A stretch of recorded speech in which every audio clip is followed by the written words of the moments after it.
Hello, good afternoon.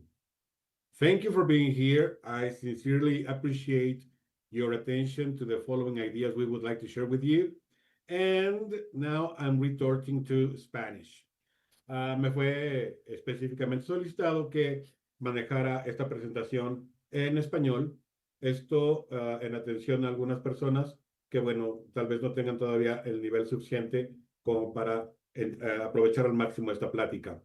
Eh, Sin embargo, el material que les voy a compartir en mis diapositivas está completamente en inglés. Aún así, si ustedes llegaran a tener alguna duda o incluso si quisieran tener información, mayor información con respecto a lo que voy a compartir, mucho les voy a agradecer que esto también nos la dejen saber en los comentarios. ¿De acuerdo? Muchas gracias a todos. Como debe de suceder o como debería de suceder en prácticamente cualquier plática, se dice que se debe de tener un inicio bastante fuerte y yo quisiera también aprovechar esto para compartir con ustedes una idea que creo que es trascendental y utilizo específicamente esta palabra por su significado, trascendental.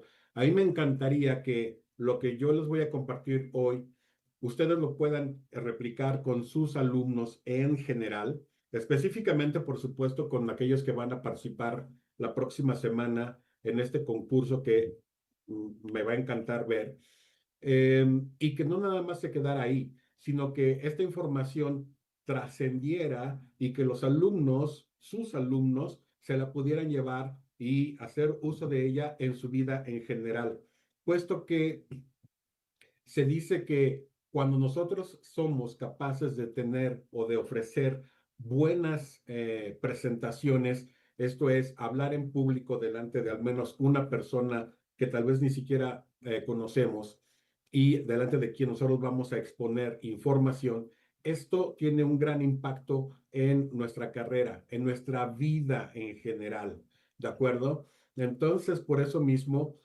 yo quise pensar que todo lo que les preparamos en esta presentación tenga justamente ese impacto en su vida de ustedes, por supuesto, profesores, profesoras, pero sobre todo en la de sus alumnos. Entonces, quisiera que me acompañaran, digamos, a ver esta información desde ese punto de vista. ¿Cómo van a recibir sus alumnos justamente esta información?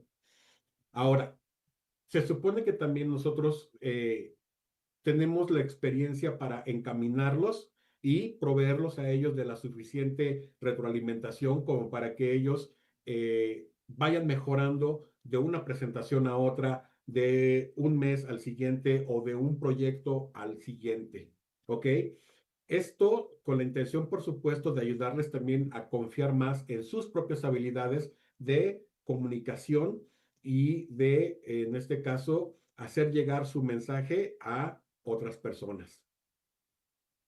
Y finalmente, por supuesto que también tenemos en mente que el desarrollar ese tipo de actividades eh, tiene llamémosle, un impacto, un boost, como le decimos nosotros en inglés, a sus capacidades creativas, comunicativas y de pensamiento crítico. Es por ello que a mí, cuando me hablaron acerca del concurso que se va a llevar a cabo la próxima semana, de verdad quedé muy contento con lo que al parecer vamos a presenciar y como les he mencionado a mis compañeros, creo que estoy listo para grandes sorpresas que nos pueden dar sus chicos la próxima semana. Así que bueno, esta es la intención de esta presentación en general. Ahora déjenme ir específicamente a la esencia de la información. Cuando hablamos acerca de una presentación, por supuesto que siempre pensamos en algo como lo que acabo de hacer. Hablar en general de lo que es de lo que va a ser mi tema. Ajá. ¿Cómo es que lo voy a delimitar? En este caso, no voy a dar detalles en un inicio, sino que los voy a ir desarrollando y esto justamente es el cuerpo de lo que nosotros llamamos de core, la esencia de nuestra presentación. ¿Ok? Aquí sí podemos dar entonces ya ejemplos, podemos dar explicaciones, podemos justificar nuestra selección del tema, de en fin, de lo que haga falta. Después de esto, en el caso de ustedes, por ejemplo, profesores, después de que presencien lo que sus alumnos les han venido presentando, viene un momento en el que hay que decir lo que estuvo bien y por qué, y lo que podría mejorar y cómo. Ajá. Así es como yo visualizaría esto, digamos, un feedback para sus alumnos. Y finalmente viene una conclusión. Aquí, en general, eso sería, digamos, el momento en el que se hace la presentación y que la gente nos aplaude y que la gente expresa su favoritismo, dando una mayor calificación a unos o a otros. Pero yo quisiera pensar que en el caso de sus chicos, en general de todos sus alumnos y en específico de los que van a venir a participar, me encantaría pensar que ellos pueden llevarse todo este conocimiento adquirido hasta incluso el momento de la premiación y que después ellos lleven esta información a sus compañeros de clase, que compartan con sus compañeros cómo fue toda esta experiencia, con el ánimo de motivarlos para que el año que entra, esperemos que así sea, por supuesto, que el concurso sea aún mejor, que sea más reñido, que haya mejores proyectos y mejores exposiciones. Eso sería algo sensacional, por supuesto. Así que es por eso que también se los comparto y se los explico así desde el inicio, ¿de acuerdo?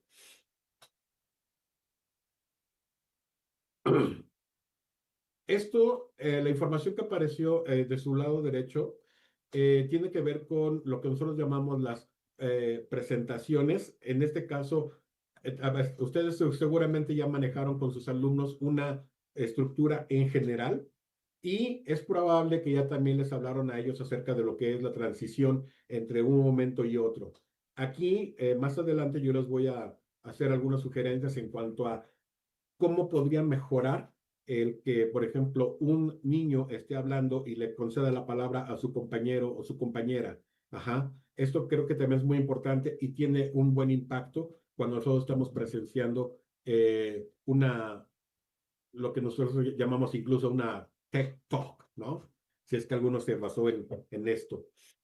Y bueno, finalmente vendría el trabajo individual, el repaso, el ensayo y el tener algún tipo de retroalimentación, aunque sea informal.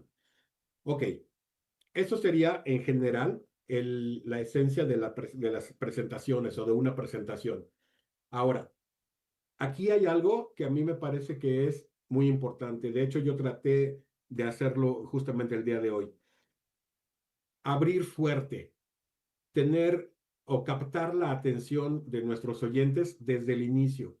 La imagen que ven ustedes, por ejemplo, aquí corresponde a una presentación de una TED Talk, justamente, y se acostumbra que ahora ya no nada más uno diga, buenas tardes, mi nombre es, sino que esto venga acompañado de lo que nosotros en inglés conocemos como una big question o una pregunta detonadora, algo que de inicio, de inmediato, capta la atención de nuestros oyentes porque no la esperamos, porque la pregunta en verdad es interesante, porque nos hace pensar en cómo responderíamos nosotros de verdad este cuestionamiento.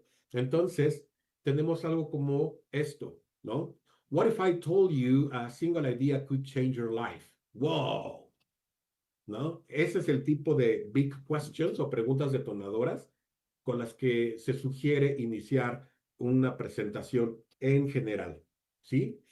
Ahora, yo quisiera pensar que ustedes ya también no nada más las manejan, sino que a sus alumnos les han venido haciendo sugerencias acerca de cómo iniciar, cómo transicionar, ajá, cómo preparar el final y finalmente cómo cerrar. Si no es así, yo les diría, es tal vez todavía momento de ir introduciendo algunos de estos que en inglés se llama formulaic language, ¿sí? Es el tipo específico de vocabulario, de lenguaje que se utiliza justamente para poder ir manejando las diferentes etapas, los diferentes momentos de una presentación. Aquí yo les estoy presentando algunos ejemplos. En general, voy a dar algunos otros en específico en un momento, pero creo que eso es algo también que nosotros como profesores, incluso eh, aunque lo enseñásemos, lo enseñáramos esto como frases sueltas, les llamaríamos chunks, ajá, eso es algo muy útil. Aún si hay alguna palabra que esté por encima del nivel de los alumnos, el contexto de la frase en general le ayuda al alumno a comprenderla mejor y a utilizarla de una manera más, digamos, libre, ¿no? Más, de una forma más familiar. Entonces, eso es una forma en la cual nosotros también podemos contribuir a que el alumno, número uno, expanda su vocabulario de una manera, sobre todo, significativa, y número dos, a que él, ella puedan tener más variedad en su, primero que nada, en su léxico, en su vocabulario y en sus presentaciones. ¿Ok? No sé si ustedes estén participando en el chat, si eso está disponible para ustedes. Me gustaría pensar que sí. Repito, si tienen alguna duda en algún momento, exprésenla a través del chat. Va a ser muy importante para nosotros también conocer su opinión. ¿Ok? Entonces, vamos a manejar, digamos, diferentes momentos de una posible presentación. Y entonces, justamente el manejar estos chunks o phrases, formulaic language, que nosotros utilizaríamos, serían, por ejemplo, en el momento en el que nosotros estamos tratando de contextualizar lo que vamos a hablar, ajá, para que las personas que nos oyen se sitúen aproximadamente, digamos, en el mismo pensamiento que nosotros les estamos tratando de transmitir. Lo mismo sucede cuando queremos nosotros manejar un ejemplo. Lo recomendable es introducir tal ejemplo con una frase. Esto que ustedes tienen aquí en la diapositiva es simplemente para que ustedes se den una idea. Utilizar ese tipo de frase antes de nos da o nos da la pauta a los oyentes justamente de seguir el hilo de la conversación de nuestro ponente, ¿sí? De la persona que tenemos delante hablando. Y también nosotros, en este caso, cuando vamos a introducir una imagen de la cual vamos a hablar durante un momento, es también muy bueno incluso anticiparse. Antes de mostrar la imagen, antes de revelarla, introducirla con una de estas frases. Si ustedes ya lo están haciendo, si sus chicos ya lo están haciendo, de verdad, están en el camino adecuado, perfecto, ¿ok? El tipo de información que estoy compartiendo con ustedes, yo lo fui recabando de diferentes fuentes y traté con ello de hacer una especie de compendio utilizando o incluyendo aquí las mejores recomendaciones. Por ello, insisto, si ustedes ya lo están haciendo, si sus chicos ya lo están haciendo, está de verdad bastante, bastante bien. Ok, me voy a mover a la siguiente y sería justamente un punto que llama mucho la atención, sobre todo cuando tenemos a dos personas haciendo o presentando, o dos o más personas, claro. Eh, sé que en la competencia van a haber únicamente dos, pero hablemos de esto en general. Cuando es un equipo el que está presentando esto delante del grupo, por ejemplo, da muy buena impresión. Es agradable a nuestros ojos y a nuestros oídos escuchar que alguien dice, bueno, mi compañero les compartirá la siguiente frase o la siguiente información.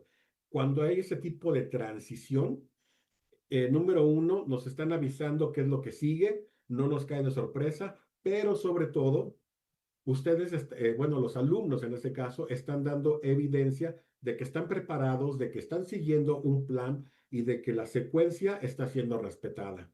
Entonces, por estas razones es muy interesante que los alumnos utilicen, por ejemplo, ese tipo de frases para anunciar que una persona más continúa y que incluso pueden anticipar específicamente de qué les va a hablar esta persona. Ajá.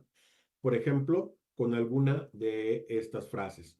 Quisiera pensar que tal vez algunos profesores, profesoras, quieren o puedan hacer un screenshot. Por favor, siéntanse libres de hacerlo. Si con esto ustedes pueden tomar ideas para replicar en sus salones, justo ese es el propósito de esta presentación. Así que por favor, con toda confianza, los invito. ¿De acuerdo? Si esta presentación fuese en vivo, yo sabría, yo podría adivinar en qué momento puedo continuar. Yo espero que los tiempos que les estoy dando sean suficientes para ello. Y en ese momento voy a continuar. Ahora, si nosotros ya manejamos una presentación, si ya hablamos acerca de el, digamos, el cuerpo de mi presentación, ya justifiqué, ya expliqué, ya ejemplifiqué, ya les di toda la información, vendría el momento entonces en el cual yo puedo empezar a preparar mi cierre, ¿no?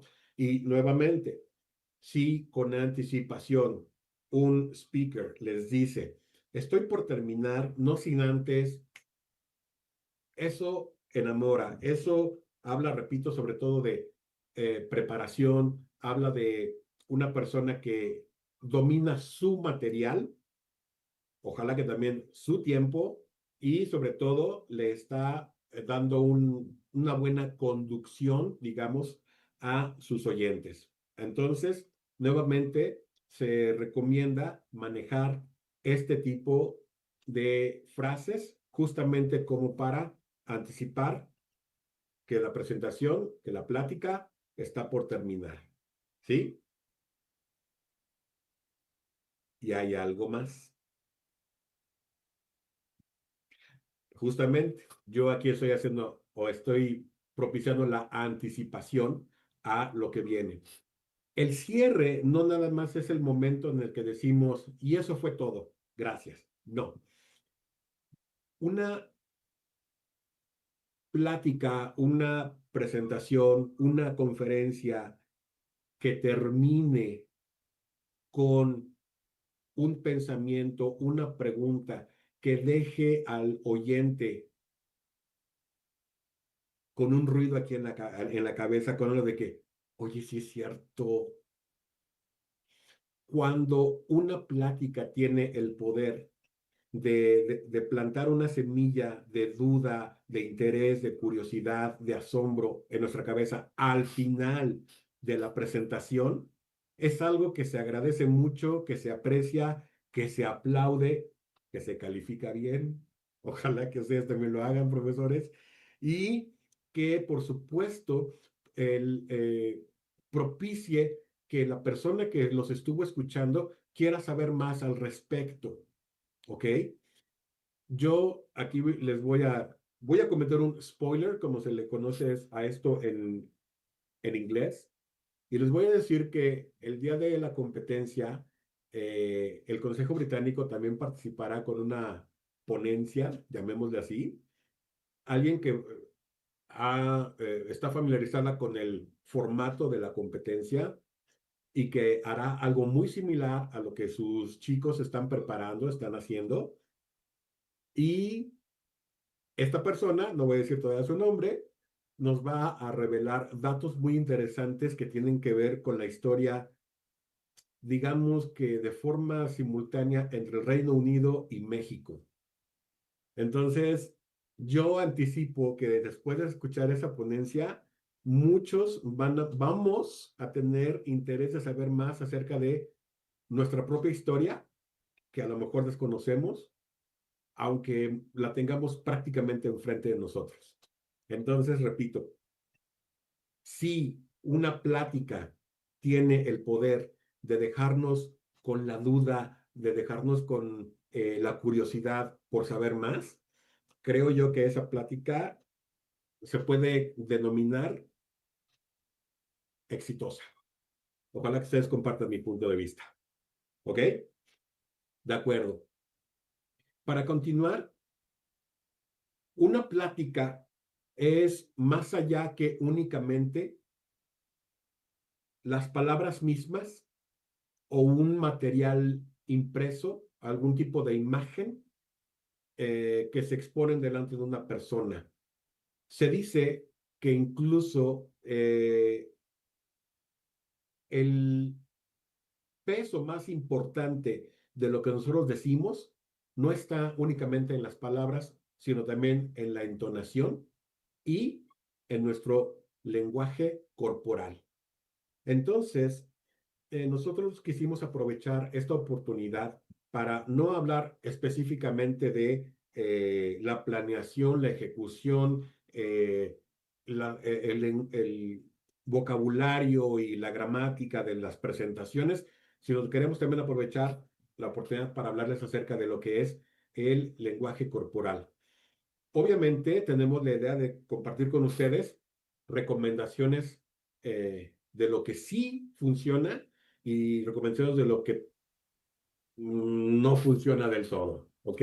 Por ejemplo, ¿han hablado ustedes con los alumnos? Espero que sí, acerca de su posición, de su postura.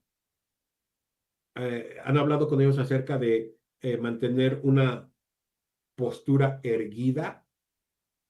Esto se puede ensayar, claro, pero nosotros también lo podemos aprovechar como para identificar si el alumno no se está sintiendo cómodo, si el alumno se siente nervioso, si el alumno puede que incluso esté olvidando lo que lo que va a decir.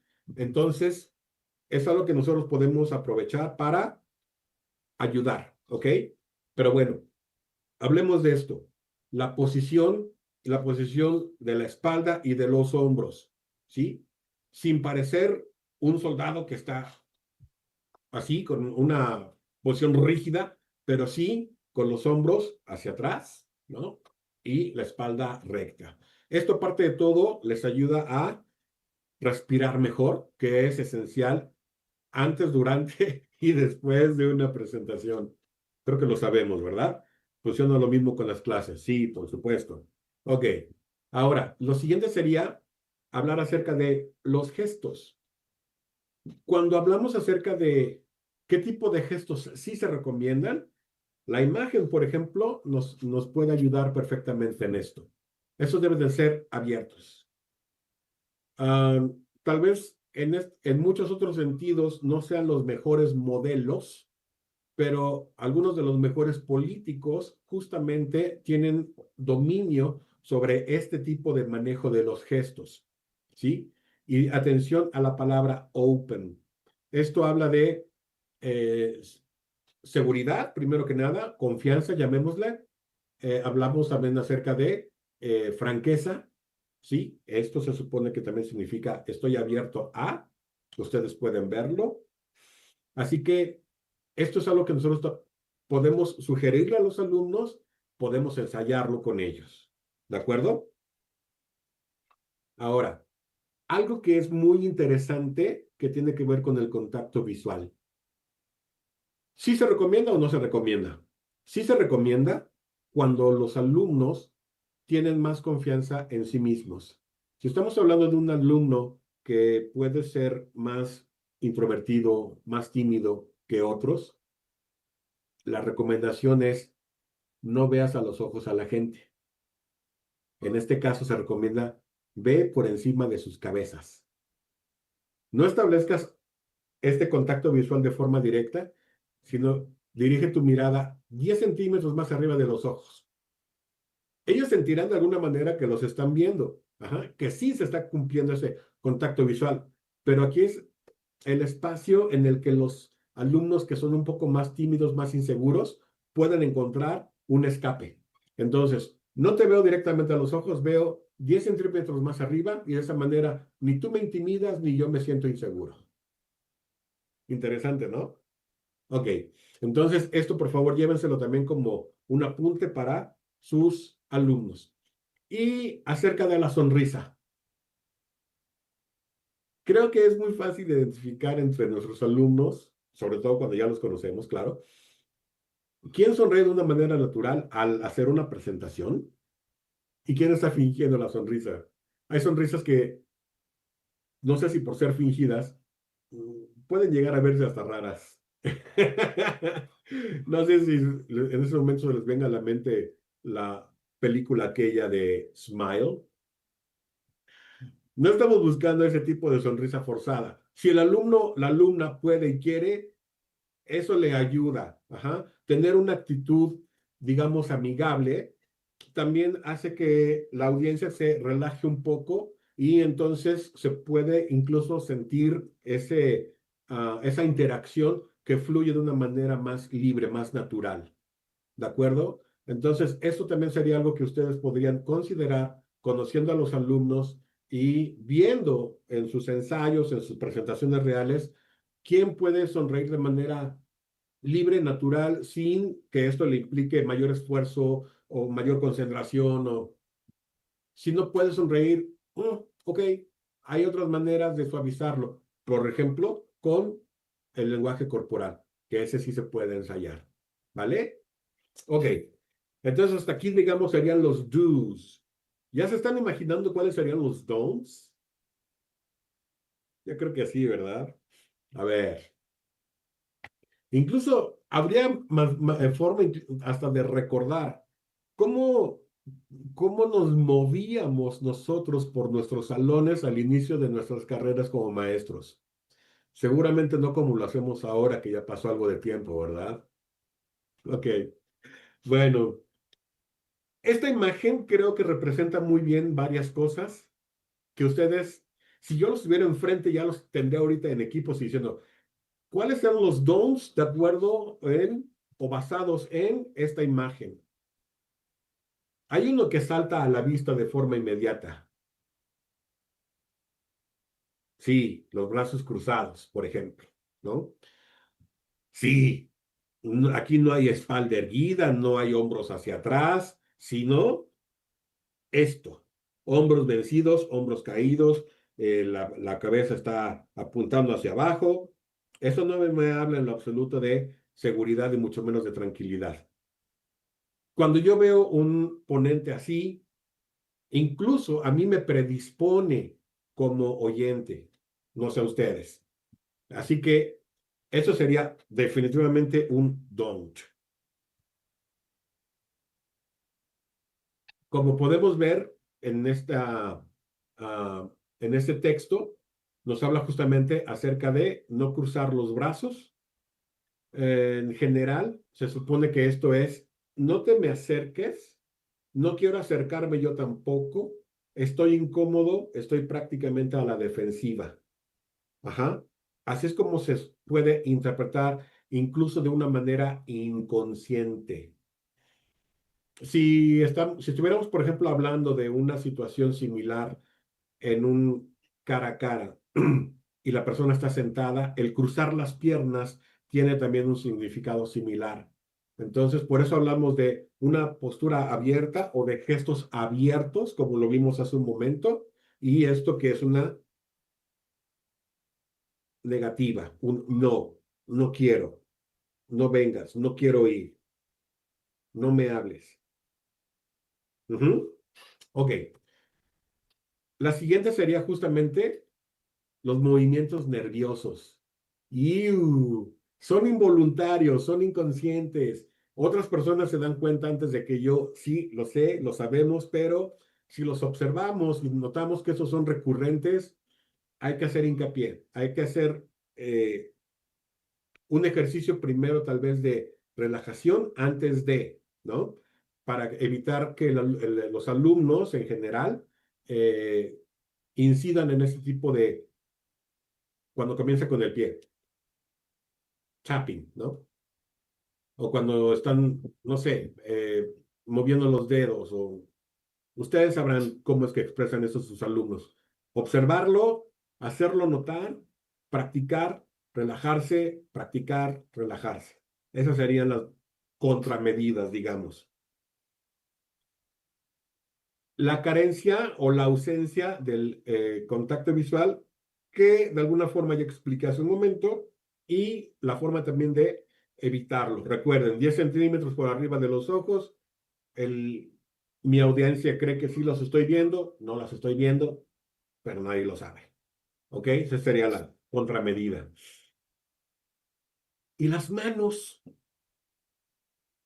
Es algo muy recurrente también en las personas que se sienten inseguras, nerviosas, meterse las manos a los bolsillos de lo que sea, o meterlas por debajo de un suéter y dejarlas ahí, o cruzar los brazos y dejarlas así, por debajo de las axilas, ¿no? Esto, por supuesto, todo habla de no quiero, no puedo, estoy aterrado. Sí, es involuntario también, pero cuando estamos enseñándole a nuestros alumnos a dar buenas presentaciones, buenas pláticas, si queremos que ellos se lleven este aprendizaje de nuestro salón de primaria, de secundaria a la vida, debemos de ser claros al respecto y decirles, esto no te ayuda, sino lo contrario. ¿Ok? Entonces, nuevamente, observar, hacer notar, relajar, repetir. ¿Vale? Ok. Me encantaría saber si tienen alguna duda al respecto. Si es más, es probable que yo haya omitido algún don't. Si es así, también bienvenidos sus comentarios. Eh, Tengo entendido que esto en algún momento se va a poder ver grabado. Ojalá que yo esté en lo correcto. Y si es así, tal vez cuando otros de sus compañeros vean este video y vean lo que ustedes están sugiriendo, estamos enriqueciendo esta plática más allá únicamente de este momento. Así que también los invito a que si ustedes tienen alguna otra sugerencia, alguna otra contramedida, por ejemplo, para estos don'ts, por favor, con toda confianza, incluyanlas en sus comentarios. ¿De acuerdo? Ok. Ahora, ¿cómo sería también las recomendaciones que nosotros les podemos hacer a nuestros alumnos con respecto al uso de la voz? Quienes ya lo han considerado, felicidades, ustedes están en todo muy bien. Aquellos que no lo han considerado todavía, los invito a que, digo, no nada más con la información que aquí les comparto, sino que de aquí esto se lo lleven para que ustedes investiguen más, busquen más y por supuesto lo compartan también con sus alumnos y lo pongan en práctica, ¿ok? Aquí estamos hablando acerca de el uso, llamémosle incluso hasta la administración de la voz. Si alguno de ustedes alguna vez ha tomado una clase de canto, les han dicho, no es gritar, es respirar y administrar el aire. Cuando nosotros tenemos ese tipo de presentaciones, sucede algo similar. Tal vez porque estoy nervioso, hablo más fuerte, o tal vez porque estoy nervioso, hablo más bajito. Hay personas que podrían pensar, si hablo bajito no me van a escuchar cuando yo me equivoque. Mm, Te estás equivocando desde el momento en el que decides eso. Entonces, la proyección de la voz tiene un efecto muy importante. Así como nosotros cuando escribimos y utilizamos signos de admiración o utilizamos bold letters, las negritas, o utilizamos eh, el subrayado, que son herramientas que utilizamos para darle un énfasis, una importancia, un poco de drama a lo que estamos escribiendo. Cuando hablamos, lo que nos ayuda en estos casos es bueno, el volumen sí, pero también la entonación. Entonces, no, no se congeló su imagen. Yo me quedé callado a propósito. Creé un silencio de tal vez 2 segundos que al ser diferente del ritmo con el que vengo hablando, es probable que con esto yo cree expectación y tal vez un poco más de atención de, ¿eh? ¿Qué pasó? Entonces, es la voz y también en ocasiones la ausencia de la misma lo que nos va a ayudar a darle un significado a nuestras palabras que va más allá de únicamente lo que esta por sí misma significa, ¿ok? Así que eso es lo que también podemos nosotros manejar. En ocasiones no es tanto el volumen de la voz, sino la claridad con que decimos algo para que esto realmente se transmita. Entonces, aquí vendría una recomendación más para ustedes, maestros, y que se la lleven por favor a sus alumnos de nuestra parte, que sería, no corras, no quieras decirlo todo en menos de un minuto porque no tiene la misma efectividad. Tu mensaje, si no es claro, no llega, se pierde.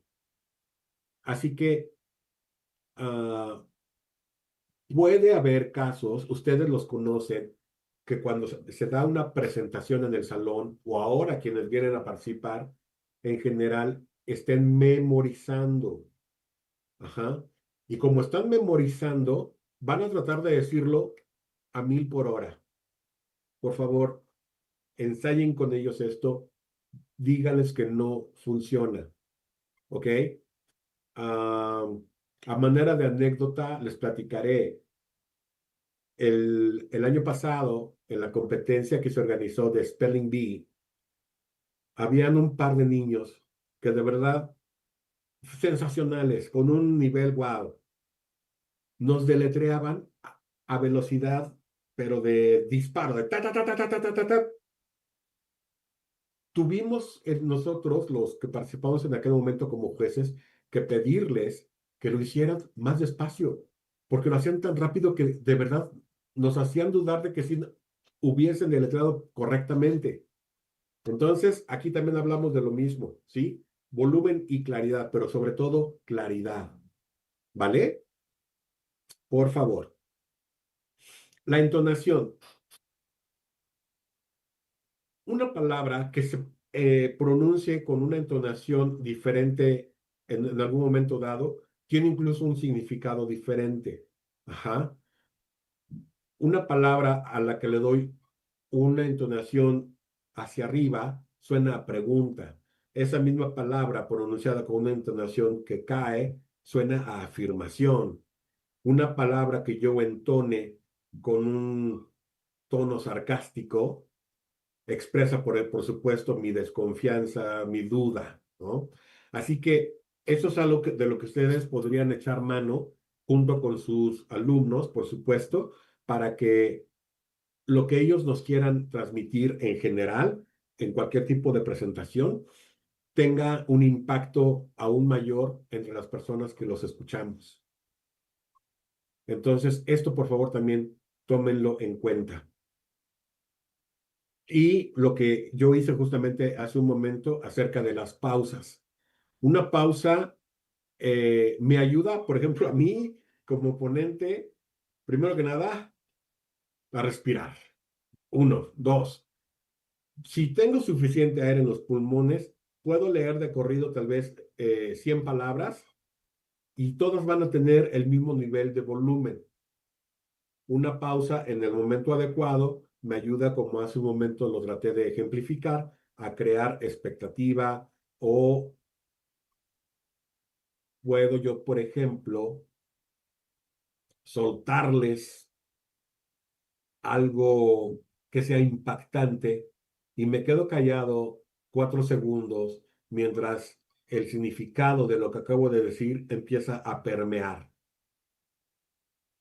Si a ustedes les gusta, por ejemplo, la comedia, dicen que tienen muy buen timing, aquellos que de repente pueden decirte muchas cosas en apenas un minuto y justo se detienen después del chiste, después del el switch, para que a ellos para que a la audiencia le caiga el 20 de lo que acaban de escuchar, para que lo entiendan y se rían. Ajá. Entonces, a eso se refiere también el concepto de las pausas estratégicas. Yo aquí les pregunto, aunque no los puedo escuchar, pero me interesa saber, ¿ya lo están manejando también con sus alumnos? ¿Ya lo están poniendo en práctica? Y todavía mejor, ¿se les están ocurriendo ideas ahorita acerca de cómo lo podrían ustedes utilizar con sus alumnos? Porque de ser así, wow, yo estaría fascinado de saber que de aquí ya están tomando ideas que pueden realmente ustedes implementar con sus alumnos. De eso se trata. Ok. No quiero tomar ya demasiado tiempo con respecto a las siguientes imágenes, mis siguientes diapositivas. Creo que lo más importante, lo más interesante, ya lo compartí con ustedes, pero cuando sus alumnos estén describiendo su póster, cuando ellos nos estén hablando acerca de ah, el proceso de diseño, de creación, de los materiales, de todo aquello, en general, en cualquier presentación en la que sus alumnos estén hablando y tengan de apoyo un cierto tipo de imagen, es muy importante que tomen ellos en cuenta lo siguiente. Me voy a referir sobre todo al último punto, que es evitar que algo esté saturado. Una diapositiva saturada de información o un póster que, aunque pueda ser un collage, tenga demasiada información, en vez de que sirva de apoyo, a mí incluso como oyente puede distraerme. Es una fuente de distracción. Estoy tratando de entender qué es esto y qué es aquello, y mientras estoy dejando de escuchar al ponente. ¿Sí me explicó? Entonces, yo sería de esa idea. Preferible dividir cierto tipo o cierto contenido en dos o tres diferentes diapositivas para no sobresaturar, ¿no? Eso sería lo primero. Lo segundo sería también eh, tener, hay una regla no escrita, se las comparto. No sé si ustedes ya la conocen. Si la conocen, la vamos a confirmar. Si no la conocen, por favor, úsenla. Se supone que una diapositiva debería de tener como máximo 5 bullet points, llamámosle así, bullet points. Y en cada bullet point, máximo 5 palabras. Sí, yo sé que ustedes han visto diapositivas con 800 palabras ahí mismo, ¿no? Eso, o sea, ustedes en cuanto ven algo así, dicen, ¡ah, qué aburrido! ¡Oh, ya me cansé nada más de verlo! Entonces, si ya nosotros mismos reaccionamos así a ese tipo de imágenes, entrenemos, ayudemos a nuestros alumnos a que practiquen a utilizar menos palabras y tal vez más imágenes. A final de cuentas, van a ser las imágenes las que les ayuden a sus alumnos a recordar qué es lo que tienen que decir con respecto a esto o aquello. Otro spoiler, en el póster que se está preparando por parte del British Council para ustedes, para todos en general, van a ver ustedes diferentes elementos visuales que tienen diferente, digamos, composición. Va a estar muy interesante, sobre todo cuando les expliquen a ustedes, que vayan ustedes conociendo de qué va. Hoy también les tengo un spoiler, un adelanto de cómo se vería, pero la imagen final, ya con toda su presentación, va a ser muy desagrado, ya lo verán. Ok, cuando eso es como para hacer énfasis en lo que les mencioné hace un momento, que tiene que ver con el turn taking. Un alumno está hablando y le cede la palabra al compañero. Entonces, algunas de las frases que pueden utilizar aparecen aquí. Tómenlas simplemente como inicio y que estas les sirvan a ustedes para que después les sirvan a sus alumnos y ustedes digan, no, esta suena mejor, no, tú te sientes mejor, más cómodo con esta. Esta los va a impresionar. Tomen eso nada más como inicio, como referencia y de aquí en más. ¿De acuerdo? Recuerden, esto es para ceder la palabra, anticiparle al ponente que yo me callo y que mi compañera, mi compañero continúen. ¿Vale? Si ya tienen su screenshot, ojalá que así sea, yo continúo. Ok. No sé si, bueno, creo que va a haber un momento de intercambio durante el concurso, pero lo más importante es, en general, para las presentaciones de los alumnos en general, en sus salones y en general en la vida, tomen esto también en cuenta. Ujú. Que nosotros podemos, como ponentes, motivar la participación de nuestra audiencia, de las personas que estén delante de nosotros porque cuando nosotros los involucramos en esta dinámica, esto puede ser algo mucho más enriquecedor y aparte a mí como ponente me puede ayudar a reacomodar mis ideas, me puede ayudar a tomar un momento de descanso para la garganta, me puede ayudar también para cambiar la atmósfera, el ambiente en el salón en el que estoy trabajando. ¿Por qué? Porque la tensión se relaja, todo el mundo cambia de posición y entonces estamos listos para continuar, ¿sí? Entonces, tómenlo eso también como ah, una ayuda, una sugerencia, una herramienta para que nuestras presentaciones no se sientan tan tediosas y sean, sobre todo, repito, interactivas. ¿Ok?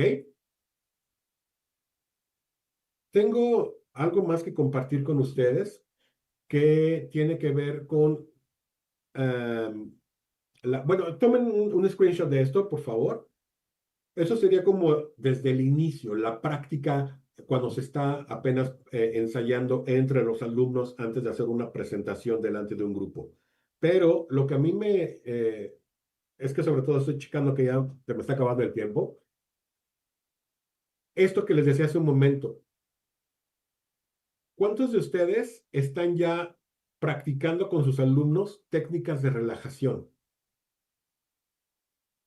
Si algunos de ustedes ya lo están haciendo, otra vez los felicito porque están ustedes en lo correcto. Si no lo han hecho, no, les quedan algunos días de aquí a la competencia, por ejemplo, para ayudarles con esto. Enseñarles que ciertas técnicas de respiración les van a ayudar a relajarse.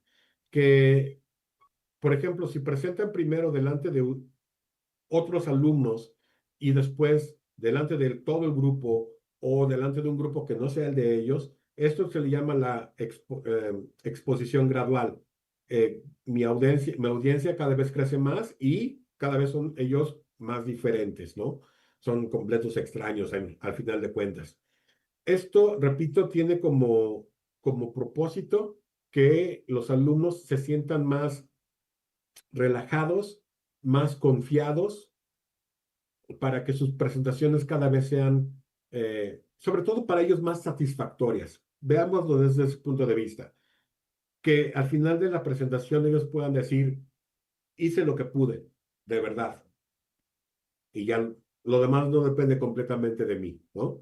Entonces, por favor, eso también tómenlo en cuenta para que sus alumnos tengan mejores presentaciones en general en la vida. ¿Ok? Am, quiero moverme a esta diapositiva que tiene también un objeto, que es la de evitar cierto tipo de errores. Y si se fijan únicamente en la imagen, creo que les queda muy claro. Ahí está, una diapositiva cargada de información y peor todavía, el ponente está leyendo de unas notas, o peor, directamente desde la diapositiva, dándole la espalda a la audiencia, algo que la audiencia podría leer por sí misma, que tampoco se recomienda.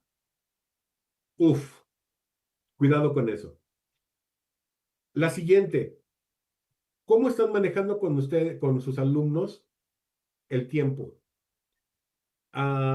¿Les van a permitir a ellos tener un reloj?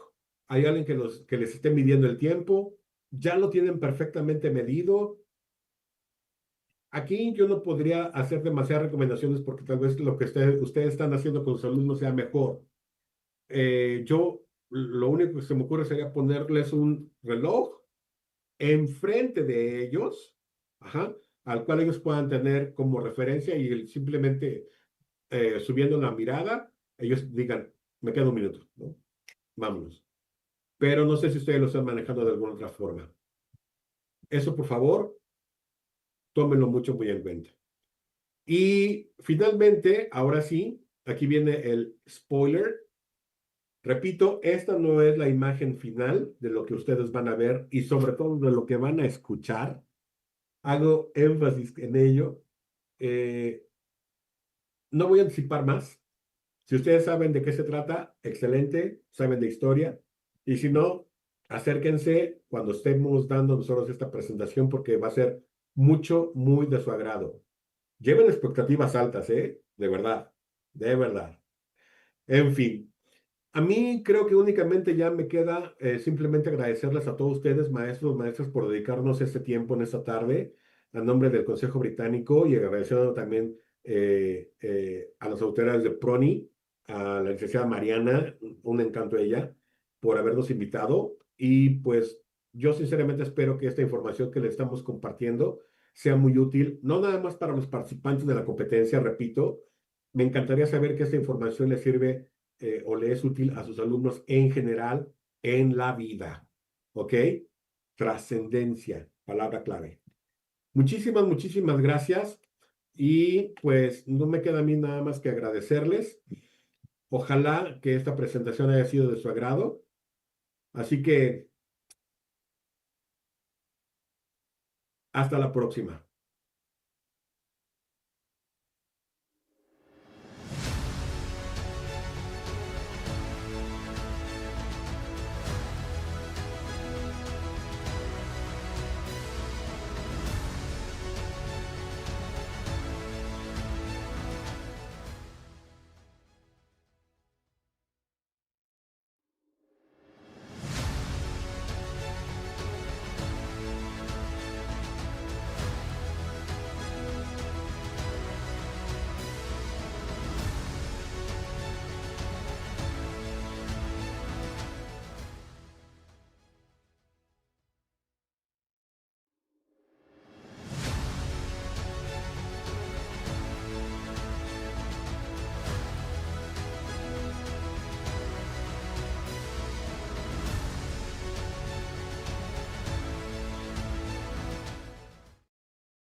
Hello and welcome back.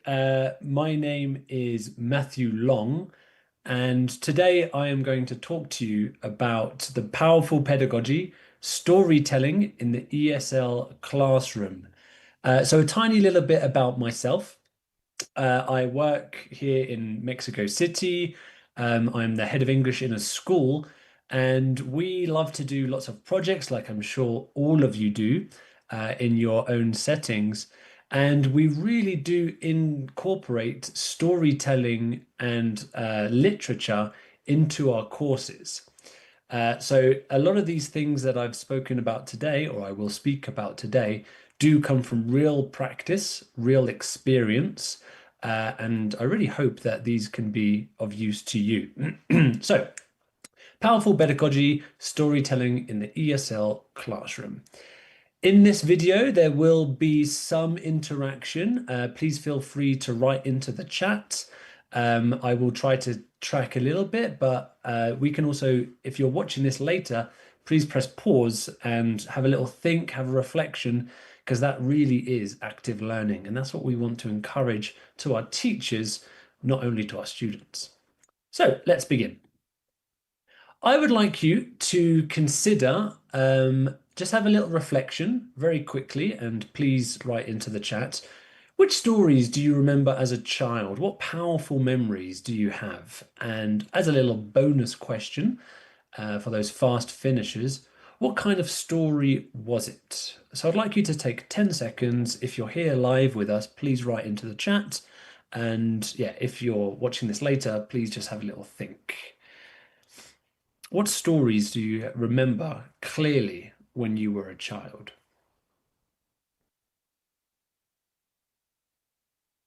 Okay, I'm seeing some answers. A bit of Roald Dahl, yes, fantastic. Brilliant, thank you so much. Little Red Riding Hood, I can see. Cinderella, of course. The Three Little Pigs, fantastic. Yeah, so clearly we have quite a fairy tale connection with something that you remember, something from our parents, absolutely.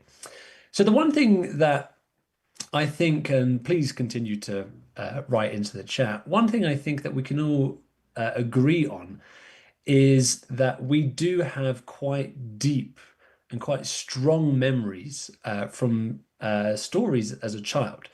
That's because there are certain parts of the brain that connect emotion and the excitement, the comfort that we felt from listening to stories stays with us. And that is why it is also such an important technique to use for our students today.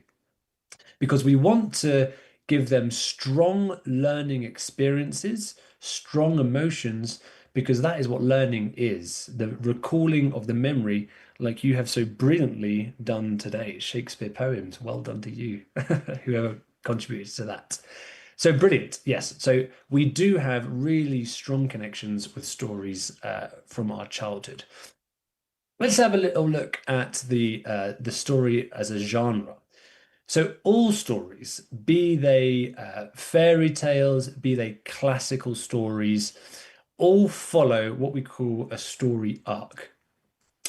You can quite simply say this is the beginning, this is the middle, this is the end, but there are multiple different stages when we have a story. So inciting incident, that's the plot, that is something happens at the beginning of a story that captures our interest, something that tells us it is worth engaging with, worth sticking around for and listening to. For example, in Harry Potter, I'll use as an example, we find out very early that he lost his parents because of a tragic event, and that he was suddenly selected to be a wizard to follow in his parents' footsteps. So we are dropping little hints to try and capture the audience's attention and try to keep them to stick along. You have the rise in action. These are the kind of main events of a story that keep increasing, increasing, increasing until we get to the climax. This is the make or break moment when we need to have some kind of resolution. Okay, so many stories follow these patterns. We have multiple examples we can give, and it really is just the classic where we have the plot, the inciting incident, rise in actions, a set of events that lead us to this main dramatic moment, the climax, and then we have a falling action again where we find our resolution. Okay, however, there are many more aspects to a story. We have key elements. We've got the setting. Of course, we need to describe the setting, the area, the space that the story is being told in. Of course, fundamental are the characters. They are the protagonists or antagonists of our story, and we need to kind of give them lots of rich detail, lots of rich focus on when we're telling the story or creating a story to make them believable, to make them relatable, so we can connect through empathy to these characters. Plots, as we mentioned, climax and resolution. But we also have different types of stories, as you so brilliantly reflected on before. We do have fiction, we do have non-fiction, these are the most general types, but we also have things like myths, from, for example, Hercules in ancient Greek mythology, fairy tales, the three little pigs that we mentioned, Cinderella, and we also have fables. Fables, of course, as we know, is a story, usually with animals, to tell some kind of moral, some kind of message to our children. So there are lots of different types of stories. So when we are considering from our students what is going to be the most capturing for them, of course, we need to think about the student interest. We also need to kind of consider the age too. What ages are we aiming for? For example, a fiction is going to be much better, or non-fiction, for our teenagers and young adults compared to something like a fairy tale. They probably won't engage in that. Whereas a kindergarten or primary student is much more likely to connect with a fairy tale or fable because that's what they are, cognitively able, and their experience tells them that they can connect with. So we need to be careful of this. In storytelling, we have so many adaptive skills. Of course, we have the oral tradition. That's pretty much our human history, is just retelling, listening to stories, and passing on these stories generation after generation. We have our written stories, which, of course, once again, is very historical too, where we're getting our students to write. But now we're getting into the newer age of digital storytelling. As you know, our students are fascinated with screens, be that cell phones, be that tablets. And there are so many different things that we can do with storytelling, digital storytelling, which we'll get to later. And one of my favorites, of course, in skill development for our students is performance, be that through physical performance, such as dance and physical theatre, be that through poetry, as someone mentioned earlier, or be that simply as role playing, be that as, theatrical performance. And it really is, storytelling is so critical to just society in general, and especially in education, because it really is the oldest form of art, it is the oldest form of education, and also of communication. Okay, so it really does have such a strong presence in so many areas of our lives. Okay, however, so if anyone has seen one of my webinars before, you'll know that I'm a little bit obsessed with neuroscience and things about the brain. So when I talk about something, I always like to connect it with real research about how our brain learns. So there are four main areas that the research tells us that storytelling benefits us. And you can see the sources below. It does give us some engagement. So it lets us to foster a love of learning. It captivates us. It connects us on a kind of spiritual belonging level to something that's being taught, either through storytelling or, once again, emotional connection with the characters. How many series have you continued to watch just because you've got to know the character? I think Lost is a classic example where you really get to know the characters, you're invested in them, you're engaged and connected with them. That's because your brain is naturally connected to it. So that's why it's so captivating storytelling. It also gives us a real rich base for contextual learning in our ESL universe that we love to teach in. It gives us a really nice context for vocabulary, for grammar. It's not just randomly on a page or on the whiteboard projected to our students. It's given them a real use and contextual use so then they can reproduce that through, hopefully, storytelling. It gives us also many different opportunities for cultural insight. I know that Mexico is so rich in stories and history. And when we're trying to learn about some historical events or, historical figures in Mexican culture, it is really nice to tell it through stories once again. So it provides us exposure to different historical contexts and cultures. And ultimately, it's got so many cognitive benefits. It allows us to develop our cognitive thinking, imagine different scenarios, take us to different places, and really develop our imagination because we're transporting our minds to somewhere else, into another land, into another time, into another story.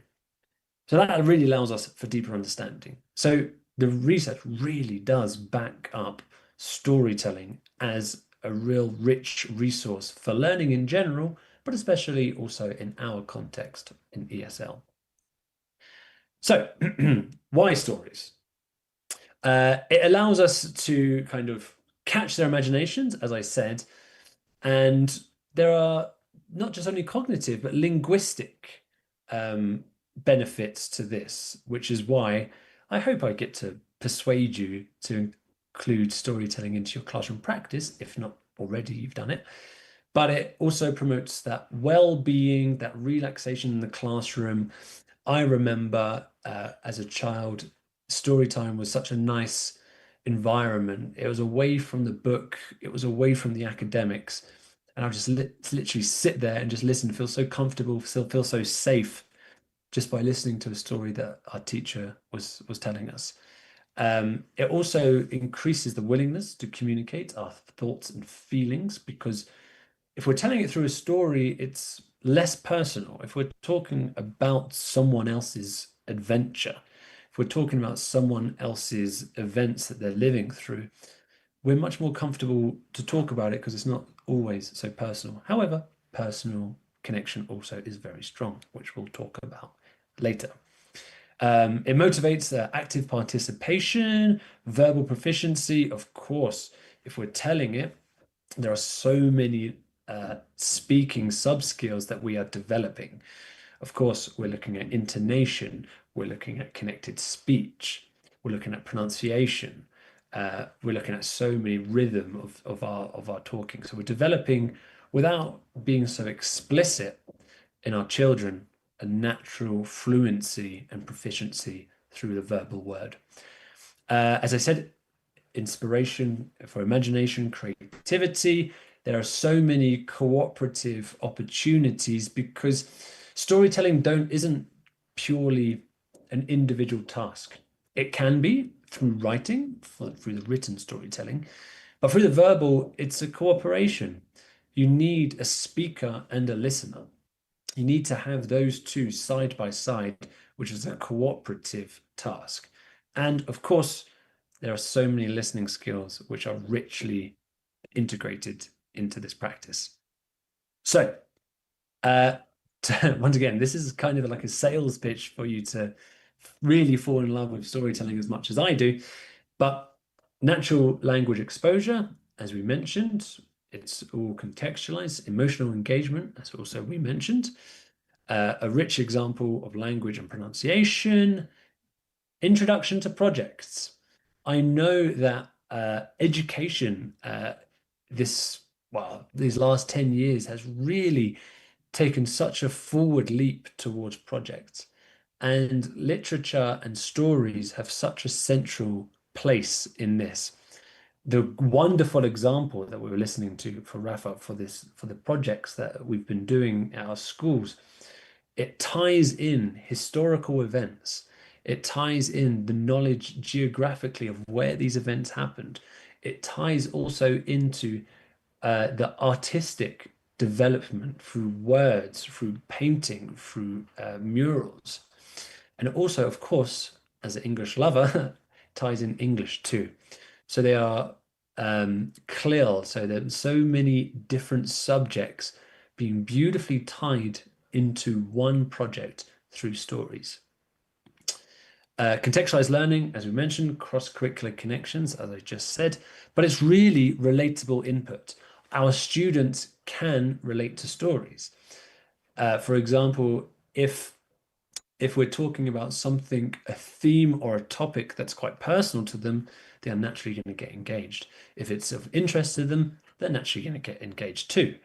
Also, if we are telling a story to the students that they already know in their mother tongue, in their L1, in our example, Spanish, they are much more likely to listen, to follow, because even if their level is a little bit lower, they know the structure, they know what's happened, and they can, begin to connect and think, oh, okay, so that's what it means. And then they're learning vocabulary because they know the story already. Which brings me to my next little reflection. What's a simple story that you feel your students can relate to? And once again, a little bonus question for you. Which age could it be for? So if you could share something simple, because I'm going to give you a super simple story next that you've already provided a simple story that your students can relate to. Take 10 seconds, have a little think, have a little reflect, write into the chat if you wish. What is something that your students can currently relate to? I'll give you 10 seconds.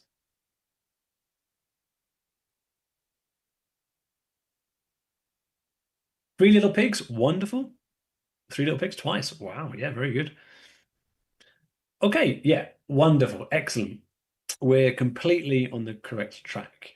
So yeah, these classic stories that we mentioned at the beginning of this webinar. Three Little Pigs is a fantastic example. It is so relatable about perseverance, about decision making, about danger, about different selections and what's adaptable, what's applicable for different sizes, different ages. Yeah, very relatable for our students because, that's that's what they learn throughout in life. That's why these classic fables and story telling works, because it's so relatable.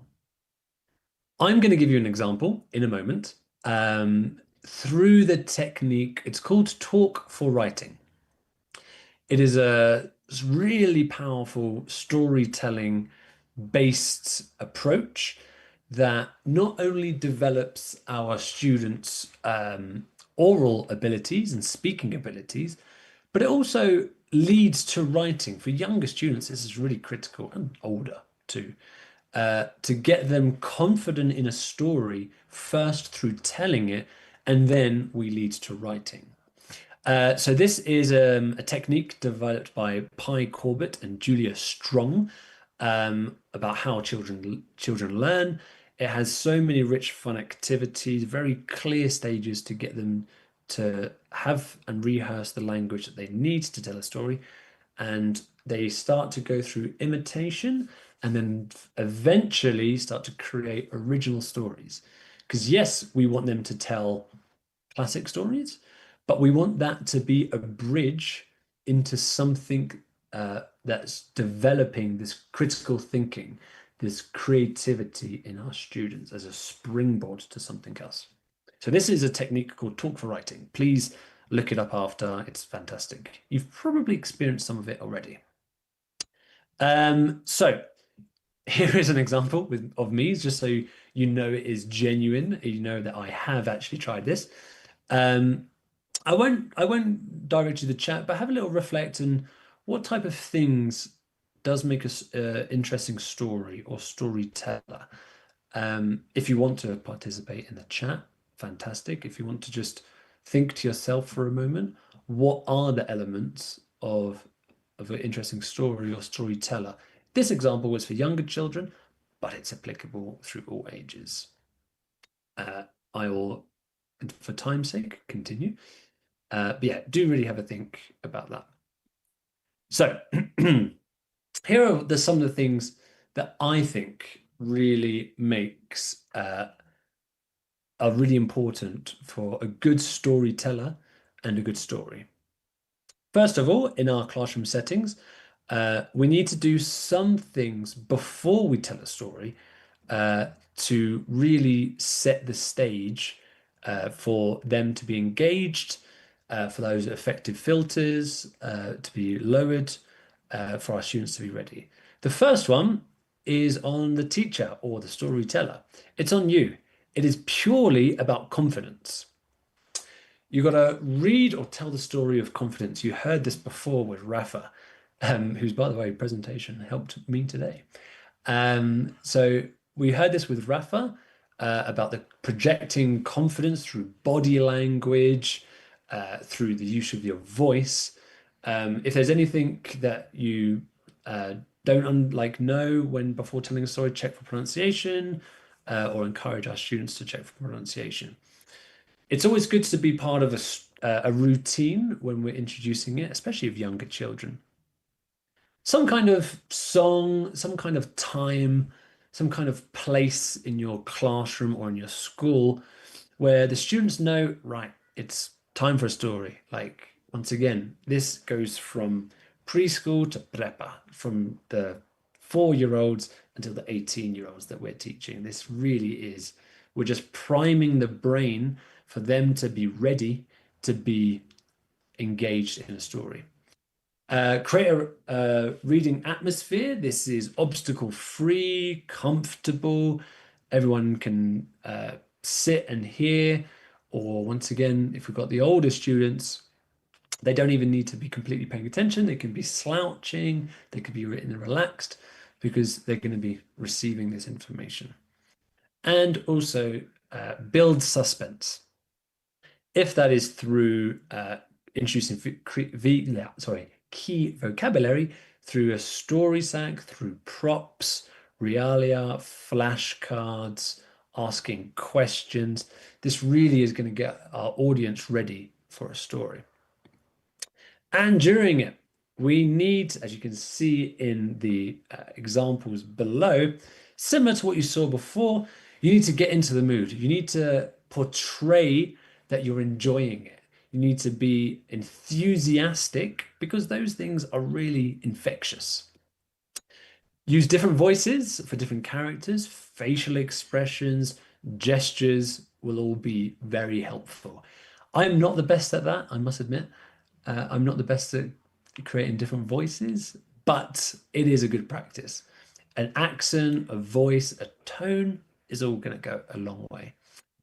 Accompany your story with sound effects and enhance it with props, as we mentioned earlier, and eye contact, as Rafa spoke so well about in our previous session.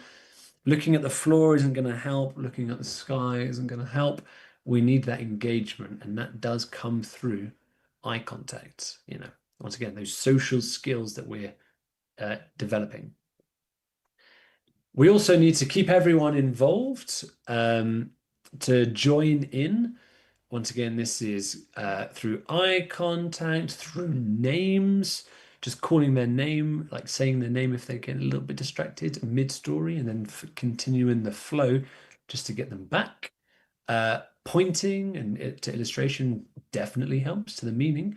Once again, in our ESL context, we need to be kind of telling them through examples, as I'm about to do. And we need to retell stories again and again and again.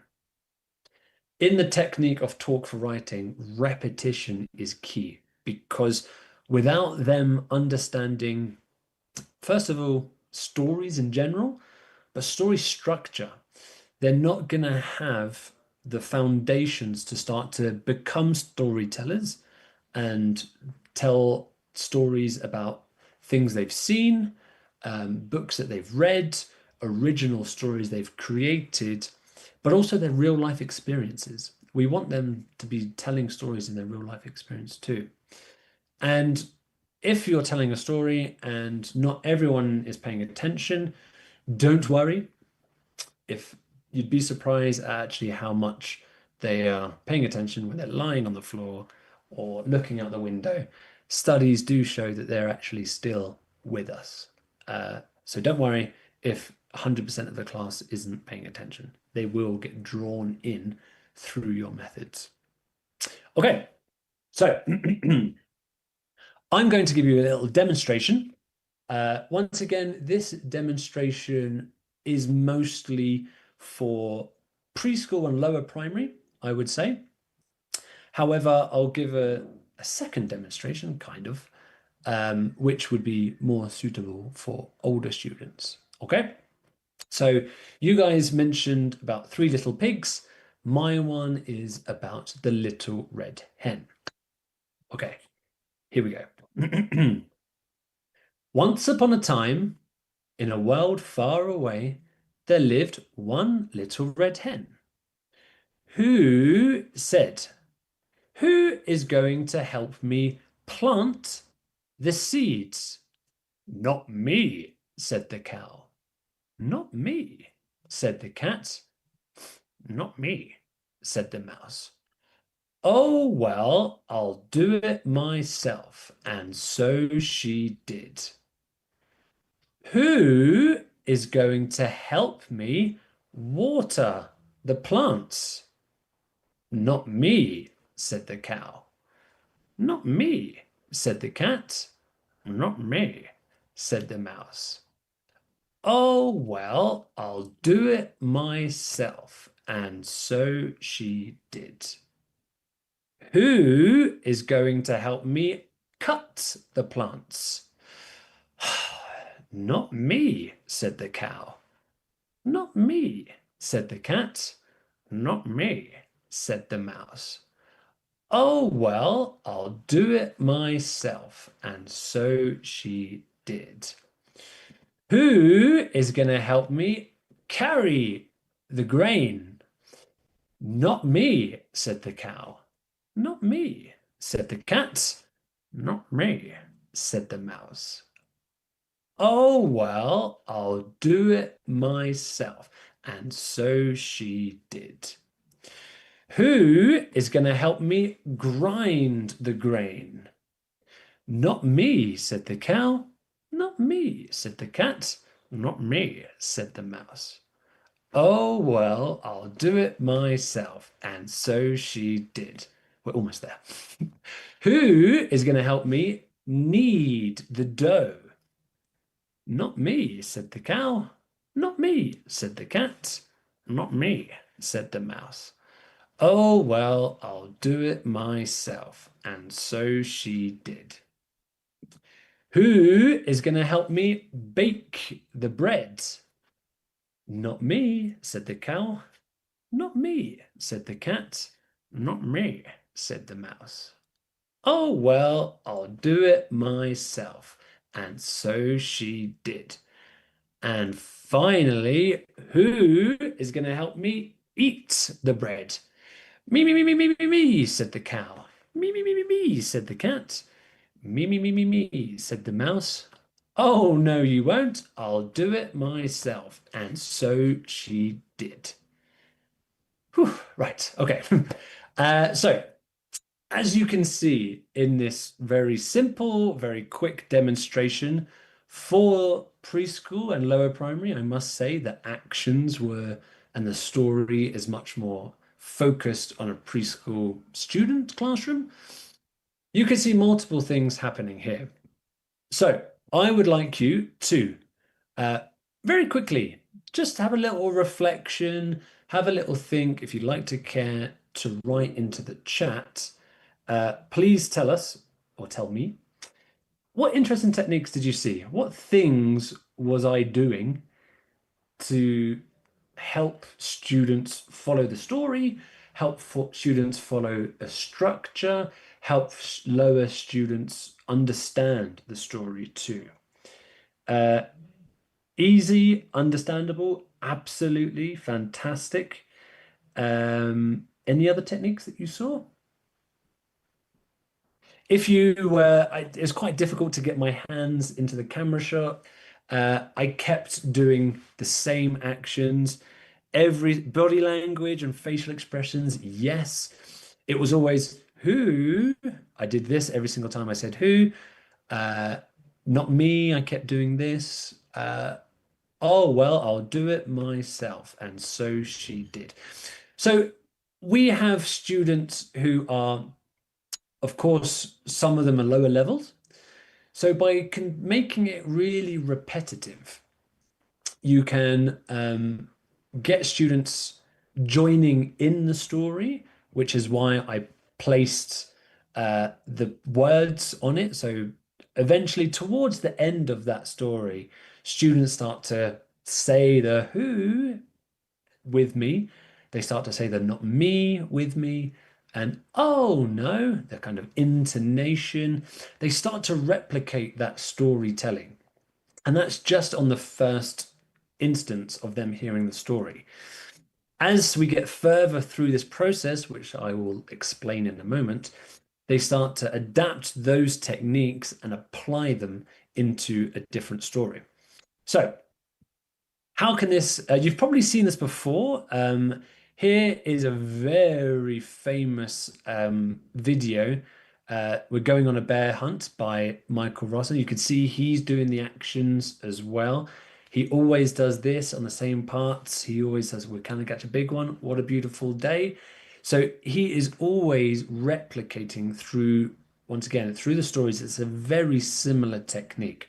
So if you don't feel completely confident the first time of trying, use this video. It's called We're Going on a Bear Hunt. Once again, for kind of lower primary and preschool, this would be more adapted to.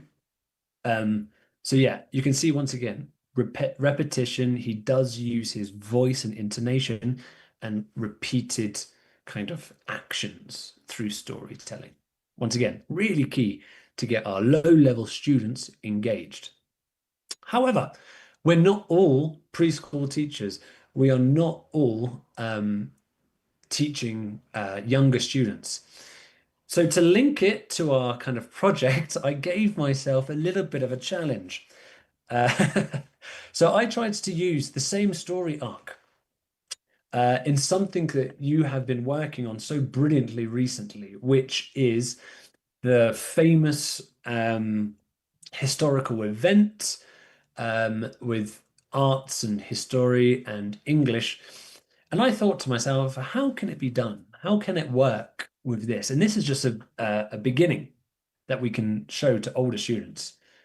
Once upon a, I'm not gonna say it like I did with preschool because this would be for older students. Once upon a time, in the land of New Spain, there lived a kind and clever priest named Miguel Hidalgo. One day, Miguel Hidalgo said, "Who will help me bring justice to the people?" "Not me," said the Spanish rulers. "Not me," said the rich landowners. "Not me," said the powerful soldiers. "Oh, well, then I'll do it myself." And so he did. He rang the bell of the church, ding dong, ding dong, and he cried out, "Viva Mexico! Viva la independencia!" "Who will help me fight for freedom?" asked Miguel Hidalgo. "We will," said the people. "We will help," said the farmers. "We will join you," said the workers. So then you can sort of see this, the beginning of the patterns that where you can use something super simple like the framework of the little red hen, and you can transfer this into something that our lower level students can connect with, something that they can attach with, and they're going to start to build their vocabulary. As you can see in both examples, what I use is something that's called a story map. So here you can see the picture. I just kind of grabbed a picture of New Spain, and then I'm introducing Miguel Hidalgo. Then I've got a picture for justice. Then I've got a picture for freedom. And then I'm going to go along and tell the story through different pictures.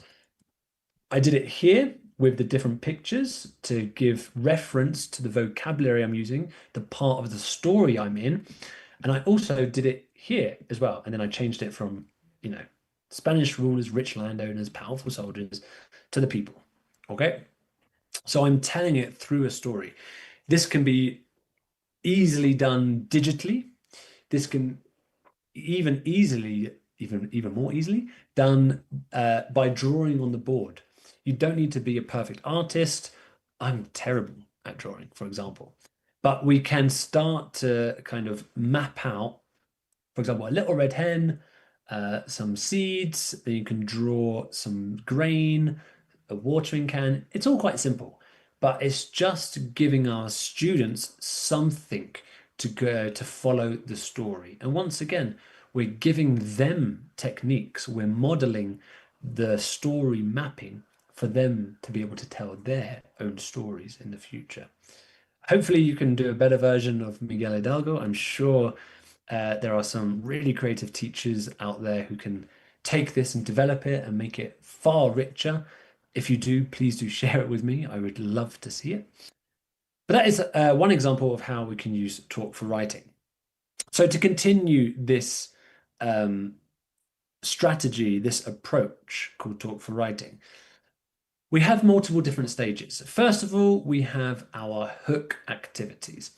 These are fun activities that we can share with our students to get them involved into a story, once again, of all ages. They can be lead up activities. In my example, it can be learning how bread is made. It can be with puppets. It can be with flashcards like bingo, that type of stuff. Okay, just to get them interested in a theme. Then vocabulary acquisition, we're starting to feed into them little pieces of vocabulary related to the event or into their personal story that is going to really help them. So then they become more confident telling the story. We start to go to deeper understanding understanding, which is imitation, where they're starting to become familiar with a certain plot, characters, dialogue, whatever. So in my case, they'll start to learn the structure of Little Red Riding Hood, the Little Red Hen, and they're starting to learn it, they're starting to imitate it, they're starting to say it with me. Before we go to innovation, we have an opportunity to start to give them little opportunities to take it into a new direction. This could be introducing them, in my example, to new animals. Could we write a story about the very hungry shark? Sorry, the little blue shark. And then they start to change the story. Okay, so then what does a shark eat? What type of things, what's the setting? It's not in a farm, it's in the ocean. So we're starting to give them opportunities, or for older students, Miguel Hidalgo is the character in our story. What things, what language do we need? What things do we need to research to innovate it to be a new story? And then owning the story, independent application. So in these sessions, we're starting to give responsibility of memory creation onto the students. We've given them the structure, we've given them the vocabulary, they're interested, we've helped them with innovation, think of something, a different context for the same structure. Now it's on them. They can start to develop their own story. If you would like to see an example of this, please scan this QR code, because I created a worksheet, a mini course for the little red hen, and I've detailed it and I've put it onto Google. So scan it, download it, try it, develop it, improve it. It's yours. Once again, this is for younger learners, but it just gives you a flavor, a feeling with types of activities, but also descriptions of what that stage is, as to how you could use it. Right. So a little bit of a dramatic example on the screen, but what do students need when they're telling a story? When they're telling a non-fiction story, a fiction story, or their experience? Maybe some of our students have gone on this wonderful project of about their historical events, and they want to come back and they want to tell their friends. They want to tell their friends of their process. They want to tell their friends of their experiences. These are some things we need to give them. Vocabulary, of course, they need the vocabulary to be able to structure and give detail to their story or experience. Grammar structures. We need to be thinking about the grammar structures they're going to use. In storytelling, it's usually narrative tenses, which are past simple, past continuous, past perfect. But if we've got lower level students, we can just use the past simple. We can use the past simple, a little bit of past continuous, and then we're finished. Okay. We also need to be kind of looking at story structure awareness. Once again, that arc where we've got a plot, inciting incident, some kind of climax, and then a resolution. We need to kind of work with them with their pronunciation of their, once again, the key vocabulary is pronounced correctly, the intonation of their stories. For example, in my example, it's much better to be using intonation and rhythm instead of talking as a flat line.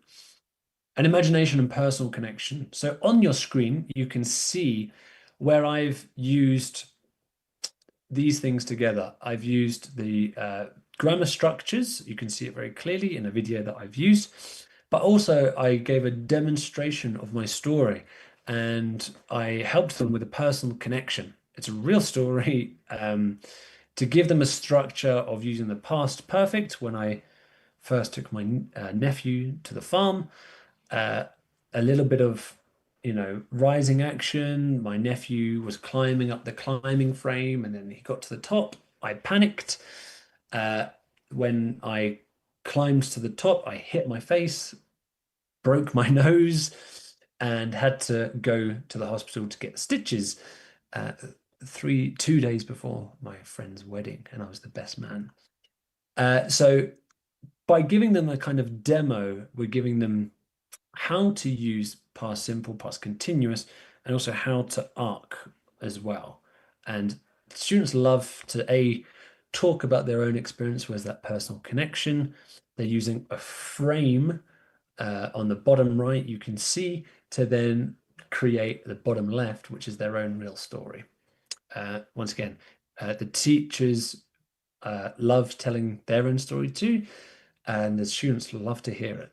They found it really interesting when I broke my nose. Read that as you wish. So that's what they need. So I'm going to start to go past these now, but have a little reflection to yourself. Which techniques do you already use to develop storytelling in class? I'd like you to have that in your mind as we go through the next few slides. What do you currently use in your practice? So I'm sure these are some things that are not new to you. Here are some storytelling activities for preschool and lower primary. We've got picture story sequencing, where they're arranging different pictures, be that clip art, be that drawing, be that real life photos of their experiences, once again, in our project here. And to give them a little bit of structure and support in them telling a story. So they're focusing on the picture instead of telling you or telling their friends their actual story.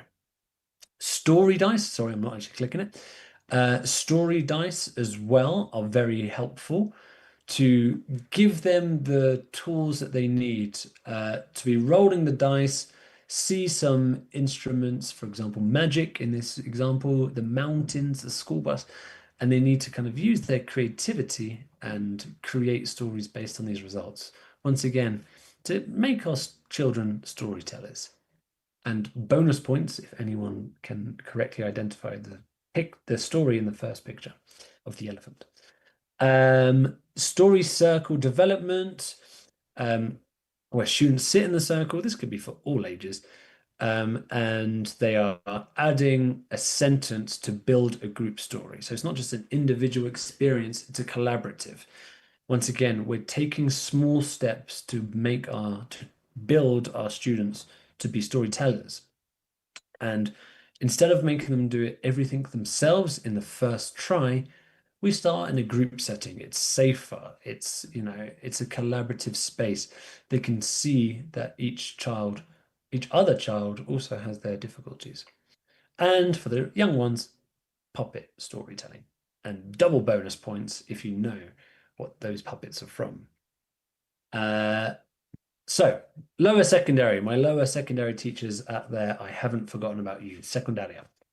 Of course, we're getting a bit older now to kind of develop our strategies so we can use comic strip creations as an entry point, not as the final task. We want them to be using this as a structure for them telling stories, be that in front of the class or once again about experiences, just to scaffold their story quite well. Role play interviews, there's a photo of a famous person, where they are pretending to be a character and you interview them. For example, in my classes in secondary, a student has sat in the middle and been Romeo from the story of Romeo and Juliet. And you start to ask them questions, so they're building this creativity, interpersonal communication, where they are starting to connect with the character, and and you can ask them questions about their experiences. And because they're in role, they don't really focus so much on the nerves, on the negative aspects of public speaking. They start to put it onto someone else, put it onto this Romeo character, whoever he is. Story starters, where we provide them the hero is, or then and suddenly, to scaffold story creation. This gives them a structured narrative and helps them build those kind of sequence words. That's critical in storytelling. Once upon a time, then, suddenly, and after, so we're giving them a little bit more vocabulary structure.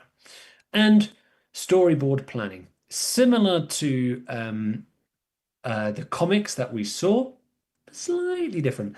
It's more about organizing ideas, the skills that we're using, information literacies as well, where they're kind of planning almost like a filmmaker. What are the scenes? How can I describe those scenes? What's the sequence of my events? So these are some activities we can be providing. And my prepper teachers out there, I haven't forgotten about you. They're at older stage, they're cognitively more advanced, they're hopefully linguistically more advanced.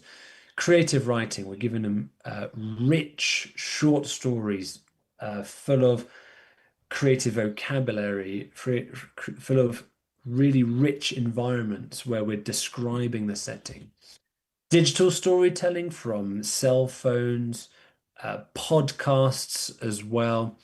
So we're building in multimedia, apps, texts, audio, video, whatever you want, or more importantly, whatever the students want to be, once again, building on this storytelling that we're doing.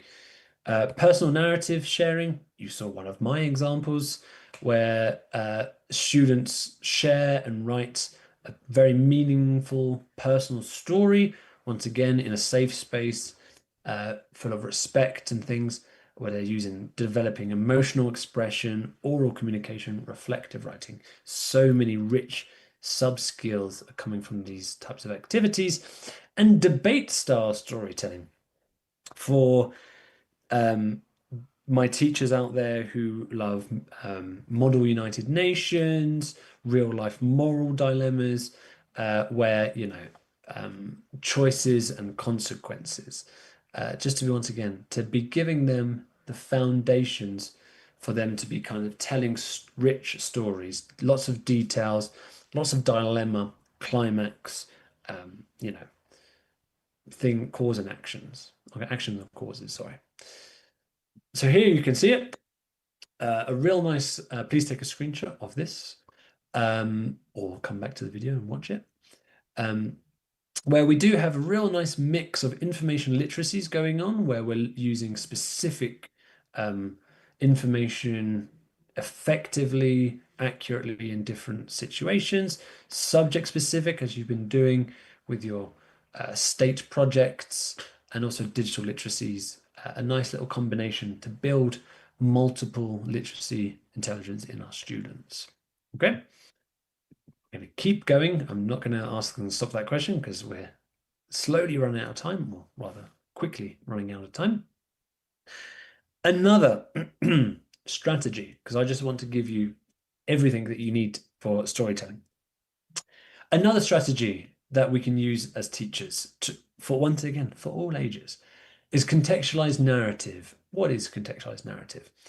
A contextualized narrative lesson is almost the teacher becomes an actor.